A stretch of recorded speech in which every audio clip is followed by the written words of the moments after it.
Good morning, good morning. আর ফোনটা মুখ কুচকে দেখছি, বলো good morning. Good morning, have a good day.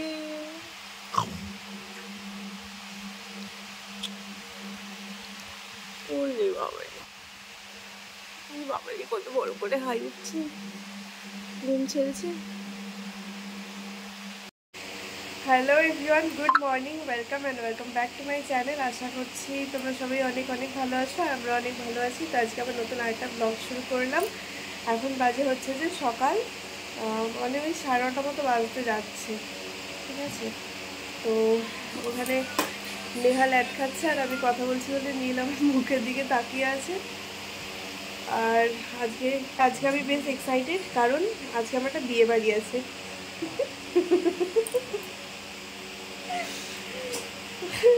অমনি আমার বর বলছে হাই। আসলে বিয়ে বাড়িটা হচ্ছে যে আমার বরের একটা কলিগের আজকে রিসেপশন, ঠিক আছে। আর যখন থেকে আমাকে শুনিয়েছে যে বিয়ে বাড়ি আছে, তখন থেকে আমি বলেছি যে আমি যাবো বিয়ে বাড়ি। কারণ এইবারে আমার একটাও বিয়ে বাড়ি পড়েনি, না পড়েছিল। আমার একটা বান্ধবীর বিয়ে ছিল, সেই ইনভিটেশন ছিল, কিন্তু তখন নীলের জ্বর হয়েছিল মনে হয়, সেই কারণে যাওয়া হয়নি। আর সেই জন্য বিয়েবাড়ি যাওয়ার ইচ্ছাটা এবারে রয়েই গেছে। তো যখন থেকে আমি শুনেছি যে বিয়েবাড়ি আছে, তো আমি তো ঠিক করেছি যে যাবো। আর আমাকে আমার বর রাগাচ্ছে, না তোমাকে যেতে হবে না, ছেড়ে দাও, যেতে হবে না, ছেড়ে দাও, ওই জন্য। তো যাই হোক, চলো দেখা যাক বিয়েবাড়ি যেতে নিয়ে যায় কি না নিয়ে যায়। আমার তো যাওয়ার খুব খুব ইচ্ছা আছে।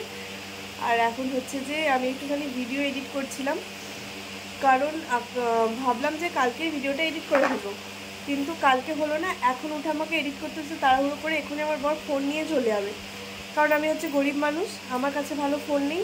আমি শুধু ভিডিও করি আমার বরের ফোনে, আমার ননদের ফোনে। সবার কাছ থেকে আমাকে ভিডিও কালেক্ট করতে হয়, তারপরে এডিট করতে হয়। তো ওই জন্য আমার খুবই কষ্ট।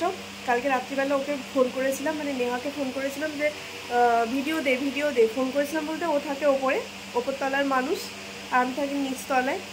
তো ফোন করেছিলাম, ও ওদিকে ঘুমিয়ে পড়েছে, ফোনও ধরেনি আর ভিডিও দেয়নি। তো এডিট করা হলো না।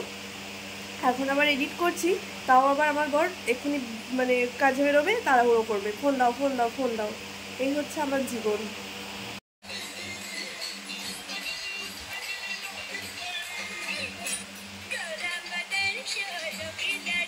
বাজার থেকে সময় ঠিক বিকাল 4। এখন তো মাথাটা তুলে ফেললো, মাথাটা পুরো নামিয়ে একদম রিল্যাক্সে ফোনটা দেখছিল। নেহা, তুই কি শিক্ষা দিচ্ছিস তোর ভাইপোকে? আমি কি বলেছি আমার সাথে যা? তুমি ফোন দেখছিলে পিপির সাথে? উঠে পড়ো, ওঠো। উঠে যাচ্ছে না এখান দিয়ে, আটকে যাচ্ছ।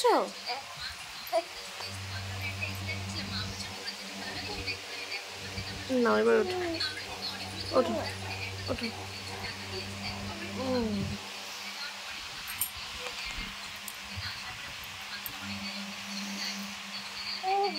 কি এটা?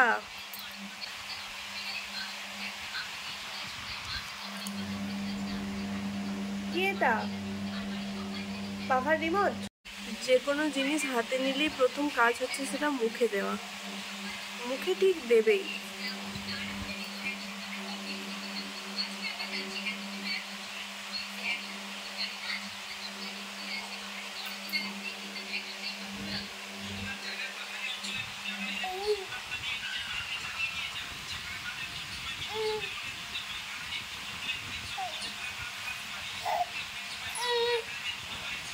নিয়ে নাও, রাগ করার কি আছে, তুমি নিয়ে নাও। এই তো, নাও নাও, এই তো।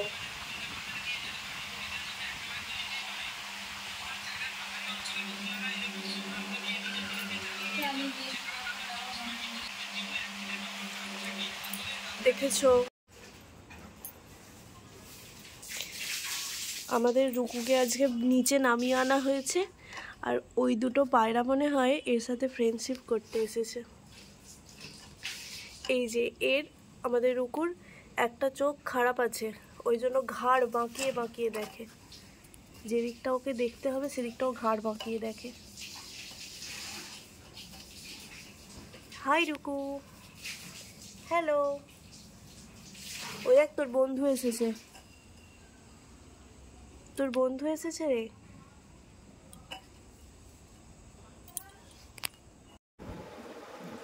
তো অ্যাজ ইউজুয়াল এখন মুড়ি মেখে বরকে খাইয়ে দিচ্ছি।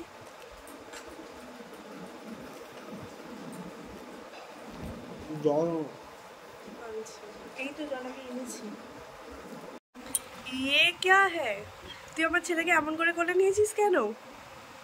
আগেকার মানুষরা এমন করেই করে। তুই তো এখনকারের মানুষ না, আমি এদিকে রিতকে খাওয়াচ্ছিলাম বলে ওকে নীলের দায়িত্ব দিয়ে এসেছিলাম, আরও নীলকে কোলে নিয়েছে এমন করে। আসবে রে আমার কাছে। দেখ নীল, ওই দেখ আমাদের বকুমটা, ওই বকুমটাকে কুড়িয়ে পেয়ে রিত বলেছিল নীল দেখে দেখে খাবে, ওই জন্য রেখে দিয়েছে, আর কোনোদিনও পরিষ্কারও করে না কিছু না। এই যে আমাদের কোকোসোনা, একেও চিরাগ অনুরাগ ওরা সব কত এক্সাইটমেন্ট নিয়ে এসেছিল, আর এখন সব কিছু করে কাকিমা আর কাকু, ওদের সময়ই নেই কোনো।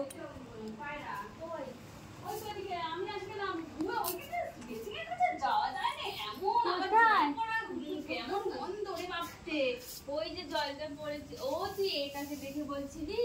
হ্যাঁ, গন্ধ আমি না পেয়ে এসেছি, আমি ছেড়ে দেবো। ও উঠতে পারে না তো, ছেড়ে দিলে যদি উড়ে যেত, আমি তাহলে কবেই ছেড়ে দিতাম। পাপা রাগ করেছি। এসো ও নিজের জীবন নিজে বাঁচাতে পারলে বাঁচাবে। হ্যাঁ, ও আমার ফোনটা বাজছে না, ফোনটা ঠিক করবো বলে। হাই, তুমি যে এত টাকা দিয়ে গাড়িটা সার্ভিস করালে, আমাকে ফোনটা পাল্টাতে বলে দিয়েছি। ও পাল্টে দেয়নি কেন? শান্ত। ওকে এই তো এবারে ঘরটা একটুখানি গোছাবো, ঘরটা চারিদিকটা যা অবস্থা হয়ে আছে। আর হ্যাঁ, আজকে আবার বেডশিটটা চেঞ্জ করবো একটু। তো এই যে স্নান টান হয়ে গেছে, আর কার্তিককে খেতে দিলাম, দিয়ে সব যা যা কাজ ছিল করলাম, নীলকে খাওয়ানো, স্নান করানো, কাঁথা টাথা ধোয়া, আর এখনও বেডশিটটা কিন্তু পাল্টানো হয়নি। ভাবলাম আগে স্নানটাই করে নিই, তারপরে পাল্টাবো। এদিক ওদিক করতে করতে অনেকটা বেলাও হয়ে গেল, তো চলো আগে বেডশিটটা পাল্টে নিই।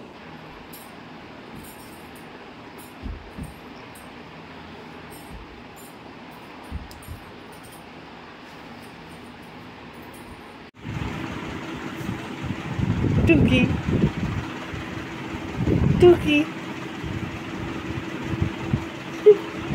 তো এইমাত্র পরিয়ে ছুটি দিলাম, আর এবার হচ্ছে যে রেডি হবো বিয়েবাড়ি যাওয়ার জন্য। আর এখানে আমি দেখছিলাম যে কি শাড়ি পরা যায়, এই যে এতগুলো শাড়ির মধ্যে কোন শাড়িটা হচ্ছে যে পরবো সেটা ভাবছি। তো দেখি, তোমাদের সাথে অবশ্যই শেয়ার করবো যে কীরকম কী সাজছি না সাজছি। এটার সাথে কিন্তু এটা পড়তেই পারিস। হ্যাঁ, ভুলভাল বকছে। তো যাই হোক, আমার না সেই সাধের যেটা আমাকে শ্বশুরবাড়ি থেকে দেওয়া হয়েছিল, ওই শাড়িটা বিয়েবাড়িতে পরার মতো শাড়ি, কিন্তু ওর ব্লাউজ পিসটা আমার এখনো অবধি করানো নেই। তো যাই হোক, চলো দেখি কী করি। তো এই যে আমরা রেডি হয়ে বেরিয়ে পড়েছি, আর বাড়ি থেকে এত তাড়াহুড়ো করে বেরিয়েছি যে ভিডিওই করতে পারিনি। চলো একেবারে বিয়ে বাড়িতে গিয়ে তোমাদেরকে দেখাবো কীরকম সাজলাম।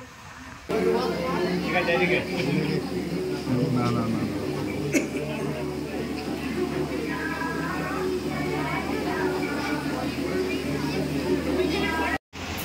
তো এইমাত্র বাড়ি এলাম, আর বাড়ি এসে এখন এই যে মুখটা মুছে নিচ্ছি। আর আজকে আমাদের নিয়ে নাকি খুব কান্না করছিল, ঘুমায়নি। হ্যাঁ বাবা, তো এমনি দিনে ওকে অনেক সময় রেখে যাই দেরি করে, কিন্তু আজ তো একটুখানি রাতও হয়েছে, মানে যখন বেরিয়েছি তখনই বেশ রাত হয়েছে।